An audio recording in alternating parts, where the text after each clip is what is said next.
Bonjour à tous, voici une brève présentation sur un appareil Android des possibilités de fonction de l'application Equiparcours qui bien sûr est aussi disponible sur iPhone. Une fois l'application téléchargée, l'écran d'accueil apparaît avec le message d'avertissement que l'on peut par la suite désactiver d'un réglage.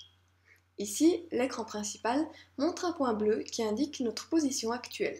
Il n'y a pas encore de carte car la première fois, les cartes doivent être téléchargées afin d'être stockées sur votre téléphone et de pouvoir les utiliser ensuite hors ligne, c'est-à-dire sans aucun réseau. Pour cela, il faut dans le menu de gauche cliquer sur Téléchargement. On se rend ensuite sur le catalogue pour chercher notre pays, en l'occurrence ici la Suisse, et en télécharger les cartes et données. Les cartes OSM sont des cartes gratuites ainsi que les élévations qui permettent de voir le relief d'un parcours. Il y a aussi les parcours d'association que vous voyez ici et des cartes commerciales satellites et topographiques. On clique donc par exemple sur la carte OSM et les élévations pour les télécharger.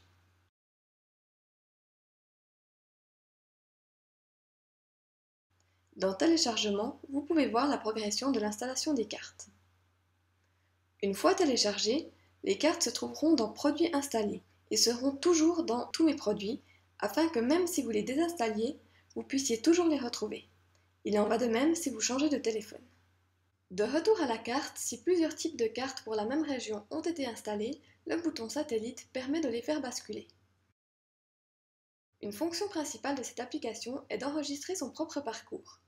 Pour cela, une fois à cheval, il suffit d'appuyer sur le menu de droite et de cliquer sur Enregistrer. Pendant la balade, le tracé suit notre position et une fois la balade finie, on appuie sur Stop. Le parcours s'affiche alors en intégralité sur la carte avec des données comme le temps, les kilomètres et le relief que vous pouvez voir ci-dessous. Ce parcours est enregistré dans Mes parcours sous Utilisateur.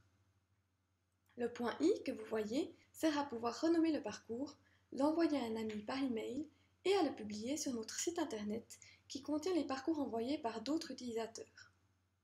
Bien sûr, le parcours est toujours disponible et pour le revoir, il suffit de cliquer dessus. Une autre fonctionnalité de l'application est d'afficher des réseaux de parcours d'association et d'en choisir le tracé. Il faut tout d'abord les télécharger dans le catalogue et ensuite les retrouver dans Mes parcours sous la rubrique officielle. Tous les points blancs que vous voyez sont des intersections ou des points d'arrivée et de départ. En cliquant dessus, l'itinéraire voulu peut être choisi. Une fois celui-ci défini, en cliquant sur le vu, le relief de ce parcours apparaîtra ainsi que le temps estimé et les kilomètres. Au fur et à mesure de la progression du parcours choisi, un cheval sera positionné sur le relief à l'emplacement du cavalier. Dans le menu de gauche se trouve Réglages, où il est possible de se connecter à son compte afin de pouvoir publier son parcours. De changer les unités de mesure, de changer le type de carte voulu sur l'écran principal, de masquer l'avertissement de l'écran d'accueil et de signaler un problème à l'administrateur de l'application. Je vous laisse découvrir par vous-même les nombreuses autres fonctions de l'application et vous souhaite de très bonnes balades avec Equiparcours.